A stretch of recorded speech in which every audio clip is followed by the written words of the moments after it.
This video includes graphic footage of commercial gill-netters harvesting salmon during a selective fishing season instituted and overseen by the Washington Department of Fish and Wildlife in 2012 on the lower Chehalis River.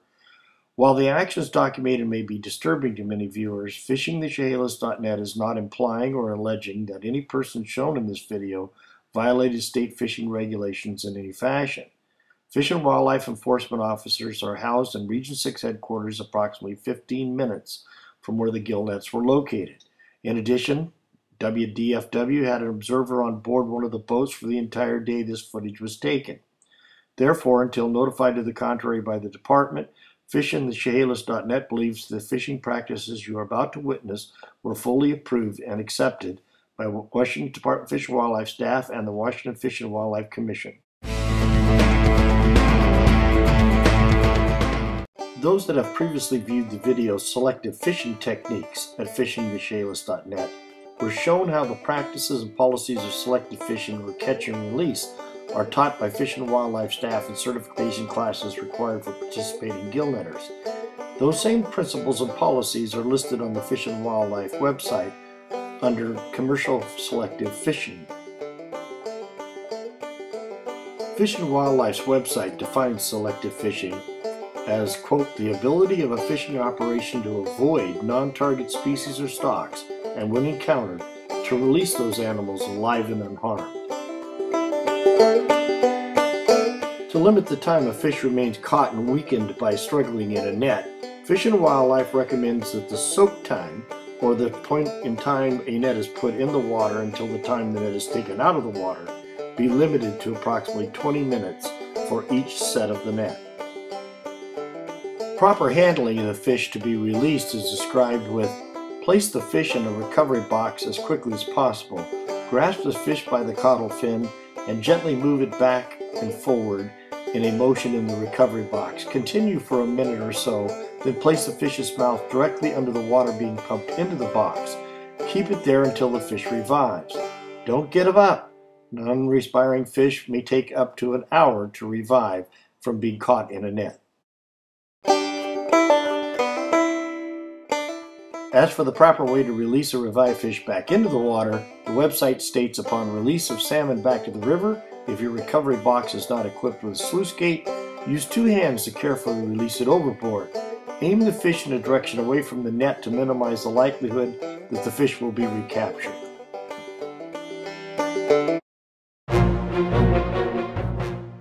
Now comes the time to witness for yourself the actual selective fishing program used in the Chehalis during the 2012 season that has been rightfully dubbed the Chehalis Fling.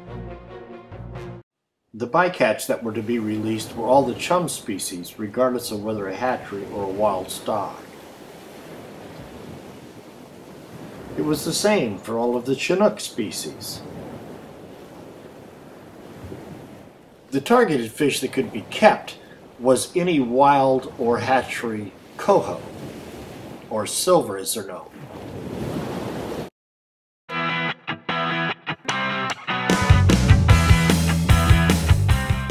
We ask that you remember all the practices and policies that Fish and Wildlife proclaims in its training courses given to the participating gill netters and in the presentation to the public on its website. Then watch what you see that comes next and see if you can find a single one of them used during the 2012 selective fishing season in the Chehalis.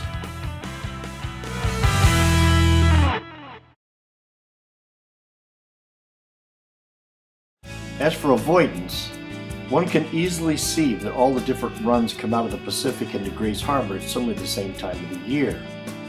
They are constantly commingled from that point on, and in Area 2D, where the WDFW uses this program for selective gill netting in the bay.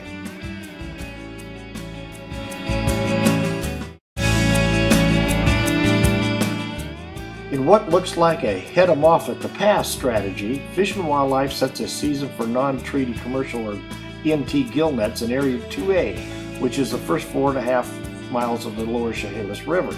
Up to 20 nets at a time are stretched nearly bank to bank, reminding one of high hurdles at a track and field meet. All the species and different stocks of salmon are tightly commingled as they journey up the narrow channel. As for the unfortunate bystock salmon caught in a net, it's unlikely it will be able to avoid being recaptured yet a second or even a third or fourth time. Local citizens have questioned the impacts of the commercial gillnet season in the Chehalis for decades. On October 19, 2012, fishingthechehalis.net ventured out onto the river to film the fisheries in action. As you will see, the fisheries we witnessed that day seems totally contrary to the standards and practices Fish and Wildlife uses in its certification classes and its presentation provided the public on its own website. 28th Street, and So we counted 13 drift nets between the Port of Grays Harbor terminal and the corner by the asphalt plant.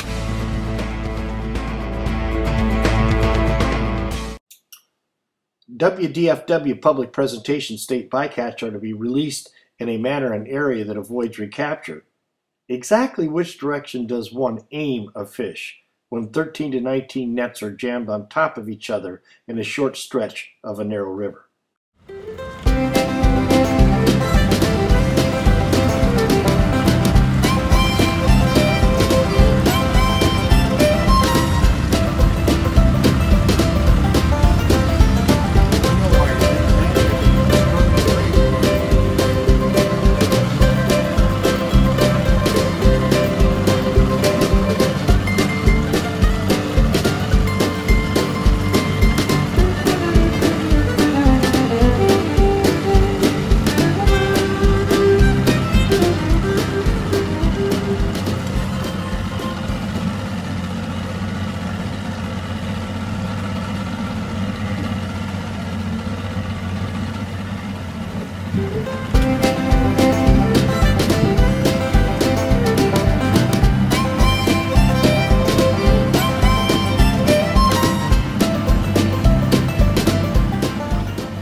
Remember those revival boxes where the salmon is supposed to be treated for up to an hour before released?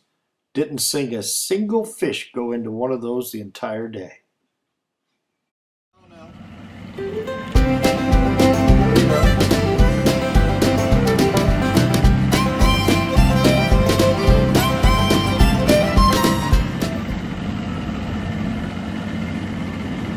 look, 4 out of 4. 12 foot overboard. Okay, we're all done with this set. 12 went overboard, 9 were capped. Now you gotta realize that same fish is swimming right back upstream into another net.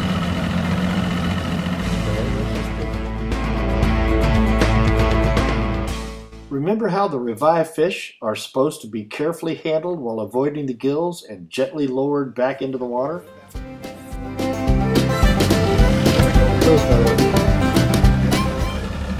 See, those are chummies thrown over. They got no idea of the encounter ratio. They got no idea of the encounter. They aren't required to keep a record.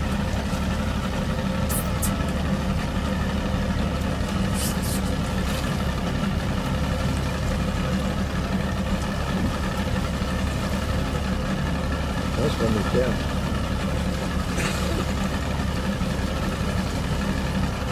See, look here. Look at the guy putting out in front of us, Ken. Look, here. I'm watching the fish come in. Oh, okay. You can see where his duty is. Bunches of them. Go to the dock. This guy's got like, he's got a bunch. Yeah. The middle of the net will have the most fish. Oh, there goes another one. Went overboard. Did you see the red color on it? That's called choke.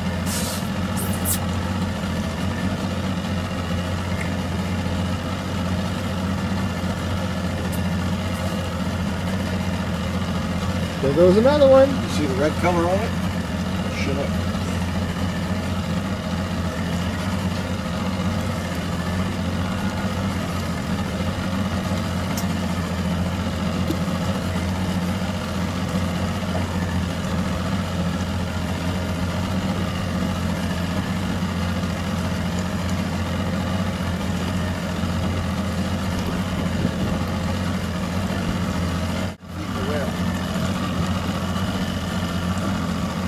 And he just threw it overboard. There he threw it overboard. Studies conducted by Fish and Wildlife have shown the presence of pinnipeds can reduce survival rates for released bycatch by up to 12%. The lower Chehalis is home to an impressively large population of harbor seals. The seals are after the fish. Well, there he was.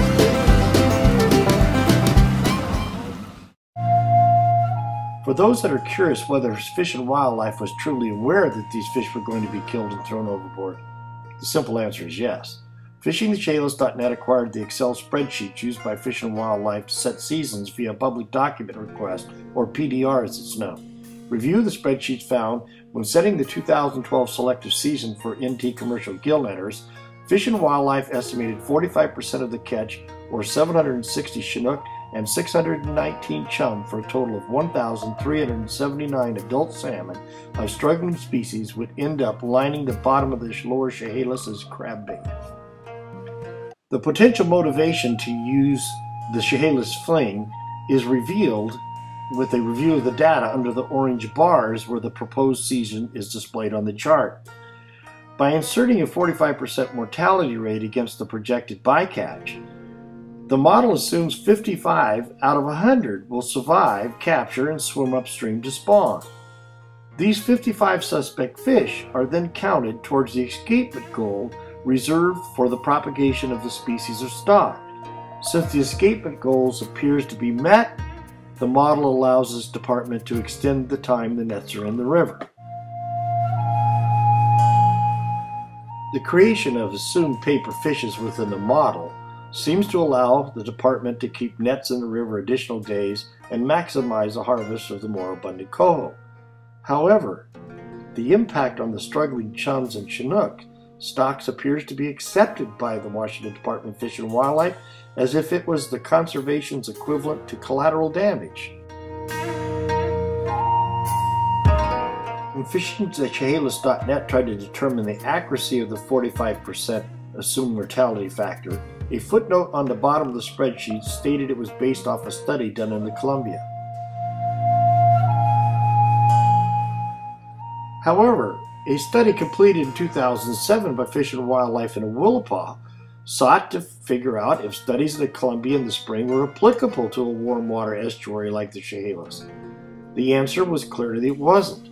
This was also confirmed by Fish and Wildlife staff in a college thesis paper comparing the Columbia with a warm water estuary.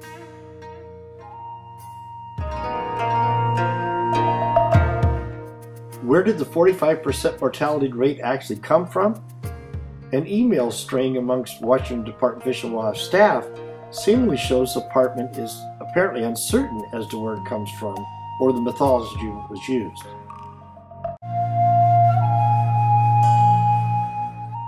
Perhaps more alarming, the Willapa study found that fall salmon returning to a warm water estuary river are typically lethargic and in an elevated stress condition prior to even reaching a net. The study team had to cut back the soak time that the net was in the water from the planned 20 minutes to 9 minutes to reduce the time the fish could struggle once caught in a net.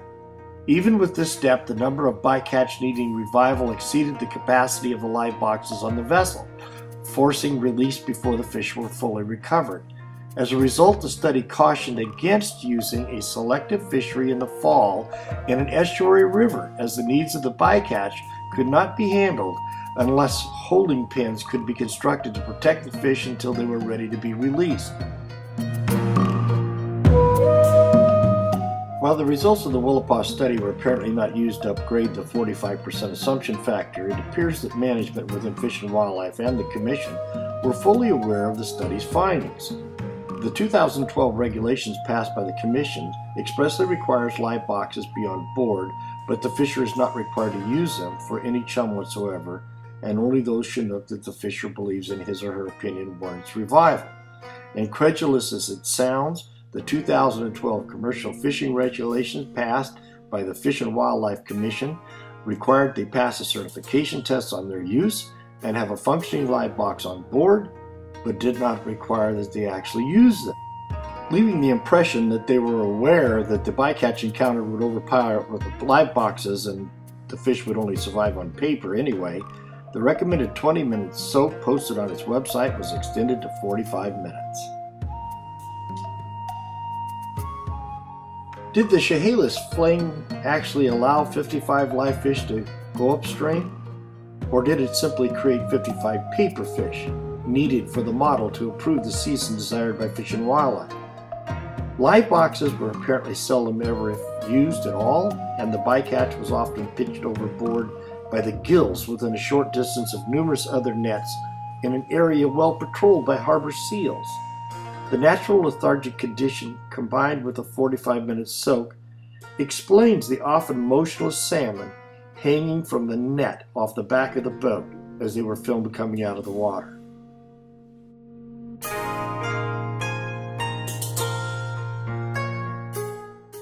How many fish hit the bottom? Well, each season Fish and Wildlife places an observer on board a single boat for several days during the season to count the numbers of bycatch in that boat. Then, using a complicated formula, it develops an estimate of the encounters for the entire fleet.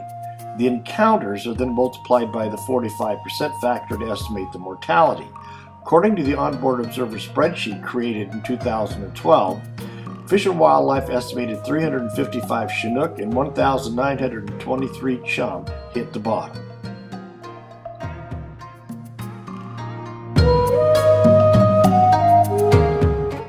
No one knows how many died for sure, but local volunteers and broodstocking programs who spent decades reviving captured salmon said they would not be surprised if 65% of the chum and 75% of the Chinook hit the deck. If one changes the assumed mortality rate accordingly in the model used by Fish and Wildlife, the impact of the nets would show 592 dead Chinook and 2,778 dead chum lined the bottom of the Chehalis. It would appear that the model needed the mysterious 45% figure to improve the 2012 season.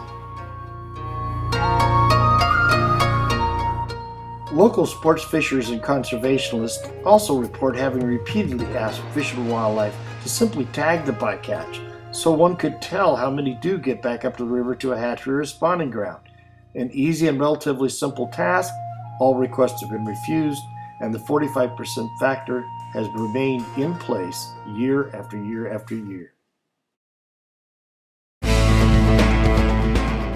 The next video in the Creative Counting series is dedicated to Fish and Wildlife's practice of combining multiple wild and hatchery stocks found in different rivers coming from different watersheds into a single fictitious fish known to the department as the Chehalis chum.